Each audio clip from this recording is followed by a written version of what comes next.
Welcome everyone to my beginner's guide on how to prepare for a trip to Japan. This is going to be a super fast and straight to the point guide where I'll give you everything you need to know to start your trip. I'm going for a much more informal and casual style in this video, so I'm not going to waste any time and just get straight into it. First, you've probably already started planning a few locations you want to visit while you're in Japan, and that's good. What I can do is list out my sources that I used for finding locations, and I'll start with the most useful and move on to more of the somewhat helpful ones. From the very beginning with any location, I would begin my search with TripAdvisor. It's going to be your absolute basic must-sees. Find whatever's in the top of the things to do category and add what you like. It'll be literally where all the rest of the tourists go, but again, there is a reason why it's popular to begin with, so don't feel bad. There's really just some stuff you shouldn't skip. If you want to take it to the next step, search your city on Wonderlog or find it through Google. You can open a few of the top links and look through those. This website's really great because you can actually also use it to make your own itinerary or just steal some places that are on other people's lists. I also like that you can finally see some more personalization on these lists too. I've seen people have lists from anything from the music scene to food to restaurants, so take a look through them, see what you like, and add anything that catches your eye. It'll be a real big time saver than trying to find it yourself. Plus, when you see a place show up on multiple lists, you know it's one of those must-see locations that I'd mentioned earlier, and I'd say it's probably worth adding to your itinerary as well.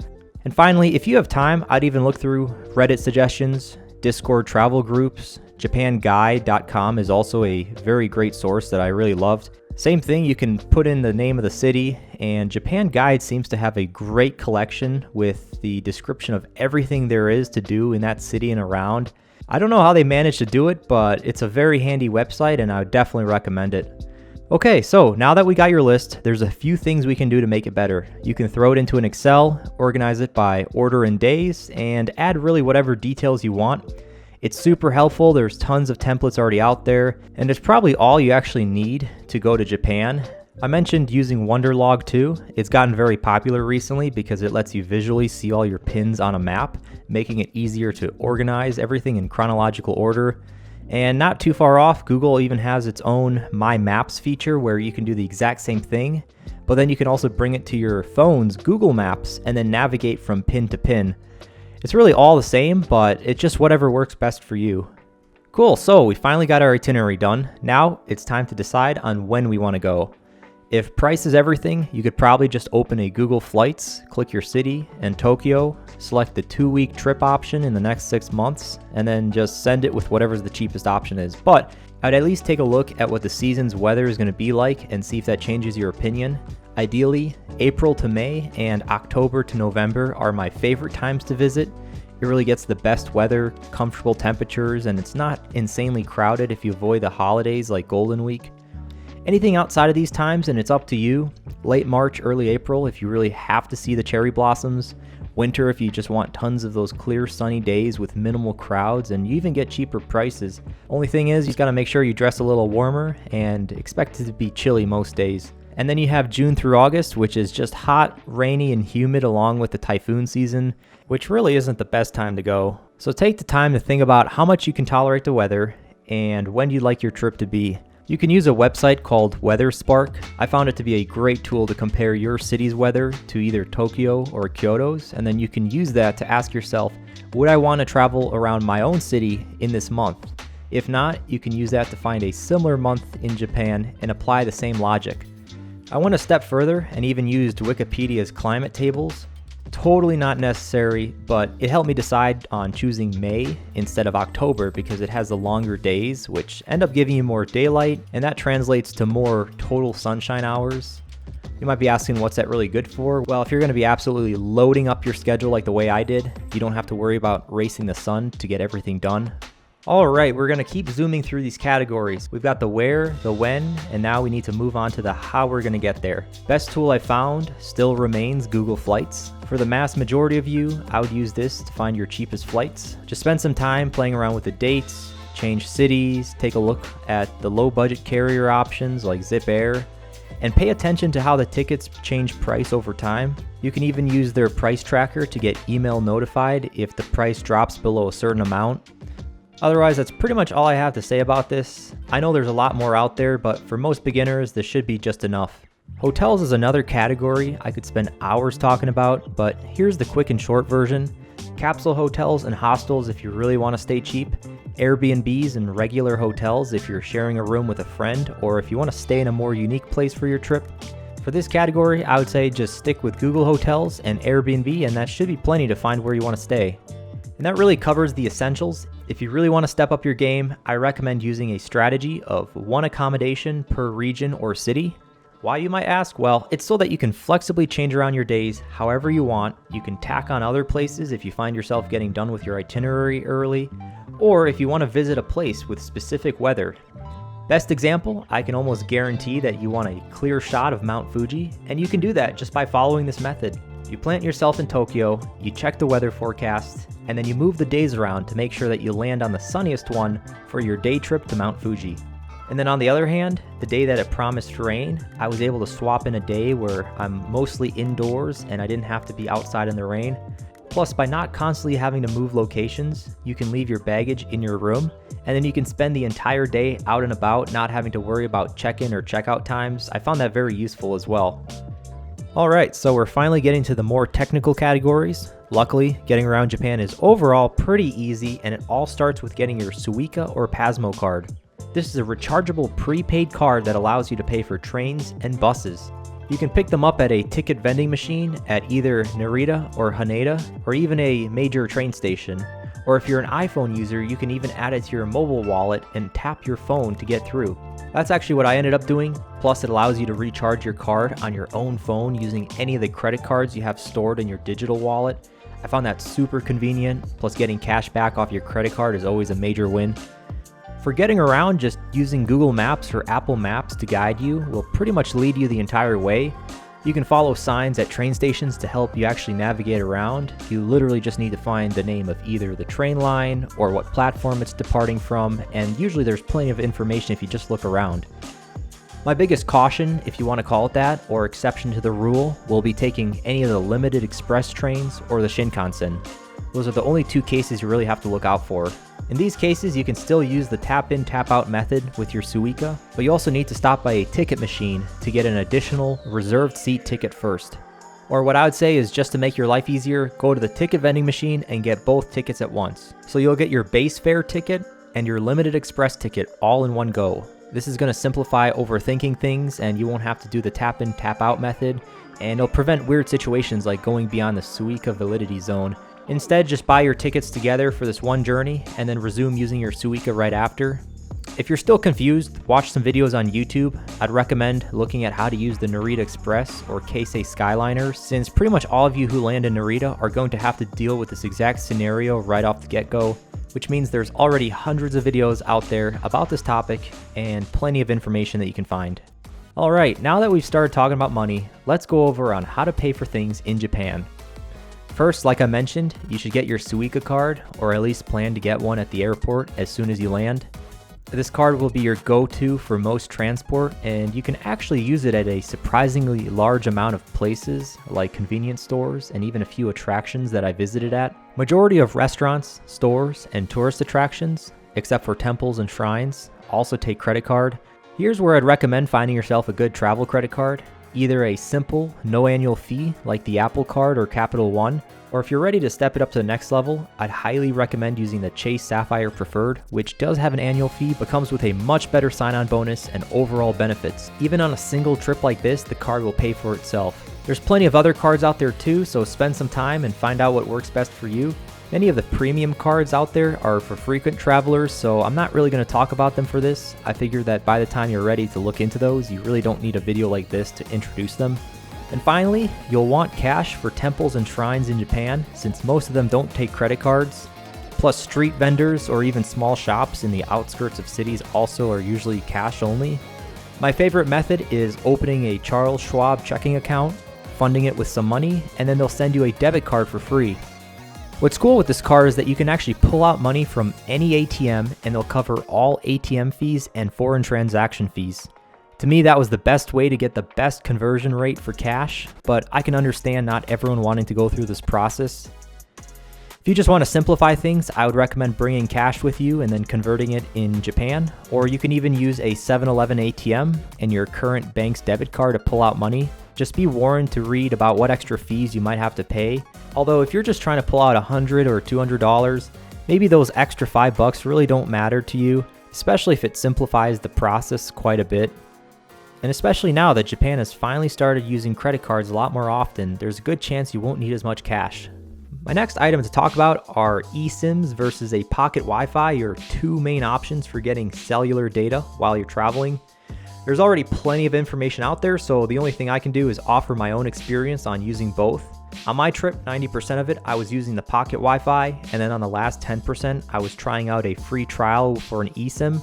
I will say I enjoyed using the eSIM quite a bit more. It's much easier to load it onto your phone than going somewhere and picking up the pocket Wi-Fi. Second, you don't have to haul around an extra battery pack and hotspot the whole time. I found that after 6 or 7 hours, you need to charge it again, and sometimes you really wouldn't notice until all of a sudden you didn't have signal. Plus, it seems to shut down after a few hours of no use, so same thing, you end up finding yourself without a connection. You have to dig it out of your backpack, turn it on, wait for it to boot up, and then finally you can reconnect to it.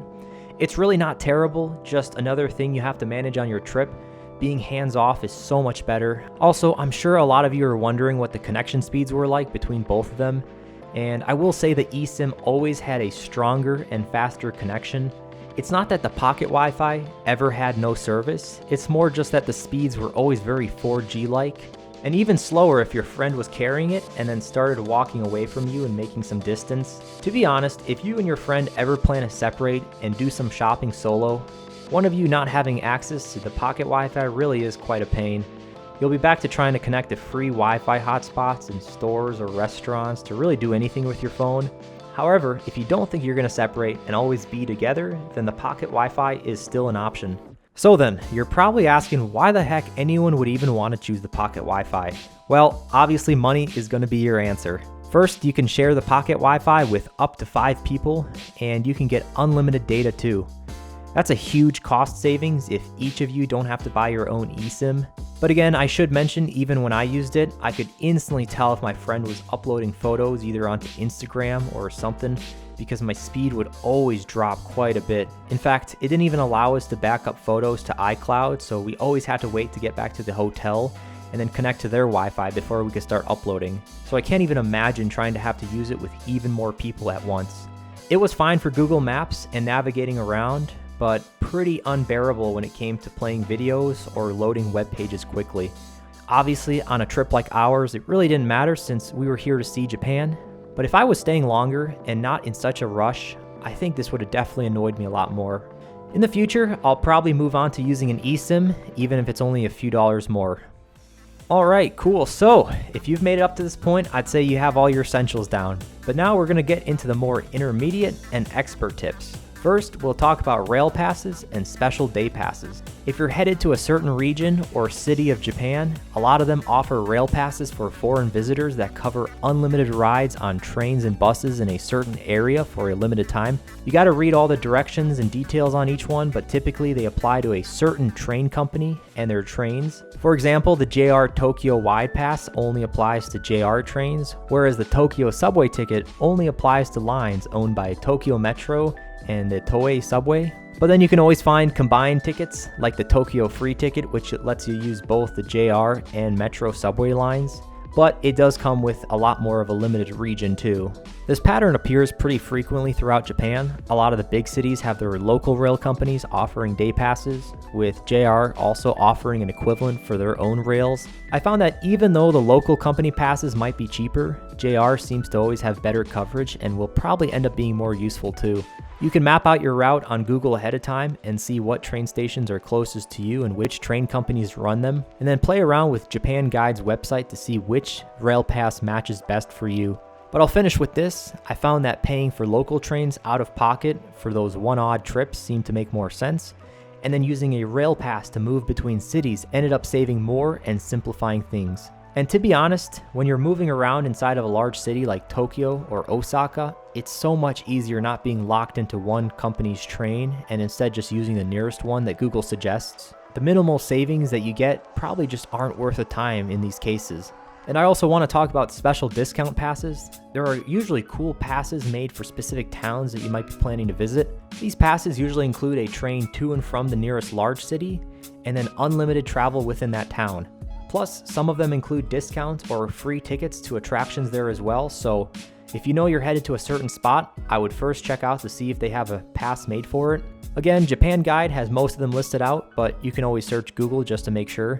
For example, on my trip, I used a pass for a day trip to Hakone, which is a hot spring town near Mount Fuji, plus another pass for Kamakura. Both of these included the hour train ride to and from Tokyo, where we were staying. Plus, a lot of the attractions were then discounted.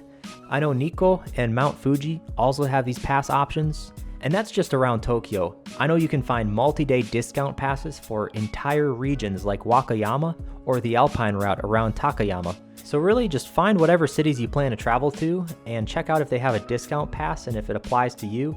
If you're only passing through or not planning to use them to their full potential, then a lot of times the pass really won't be necessary and it won't apply to you, which is totally fine. This whole checking for passes step is totally optional, but it's still another way you could possibly save some money. And now moving on to an even more expert level tip, but still very optional, is the service called Takubin, which is Japan's luggage forwarding service. You can use it to cheaply send your bags from one hotel to another as long as they're able to receive it. This does take Airbnbs out as an option for the receiving hotel, unless you'll be there when they plan to deliver it. So what I did was book your Airbnb first and then your hotel later. My big brain strategy for Takubin was that they also offer to hold your bags for several days before delivering, essentially acting like a coin locker but costing less. That way I was able to leave my stuff back in Tokyo while I explored the rest of Japan, and then 5 days later they delivered to my final hotel in the same neighborhood as I was staying in before. It's a super cool strategy, but even in the future, I might try to pack even lighter and just avoid any suitcases at all. They're still a pain to have to move around when you're traveling a place like Japan. I'll probably try to cut back on the list of items that I brought with me, but for now, here's a screenshot of everything that I'd planned to bring, and I marked them off as I was packing, so maybe it's useful to you, maybe not, but I might as well include it. I'll close off this video with some high-level suggestions that you could really apply anywhere. First, learn some basic phrases, familiarize yourself with the etiquette, dress correctly for the weather, book tickets well in advance because a lot of the popular ones sell out quick, and of course, wear comfortable shoes. You're going to be doing a lot of walking. Well, I think that summarizes everything I wanted to share for this video. You can check out my own itinerary that I made, which has everything from timeline, budget, foods to try, souvenirs, and deadlines to meet, plus some printouts that I collected while researching for my trip, or check out my Google Maps where I pinned every location I wanted to visit. I found this to be really cool and useful since you can open it on your phone, click a pin, and then navigate to it instantly. Plus, seeing all the locations mapped out together really helped with setting up the route I wanted to take, even sometimes rearranging the order as I was visiting them there. Otherwise, that's pretty much all I have for today. I know I could have gone into a lot more depth into each category, but this video was more about getting you started and aware of where to look and what's out there. If you want to know more on a topic, look for other videos specifically focused on it, or find articles and websites that apply. And finally, I appreciate all of you who watched until the end. Again, I'm trying out different genres of videos until one of them sticks. So if you want to see more of this style, let me know. Otherwise, look forward to another drastically different video next week. Anyways, thanks for watching, and see you in the next one.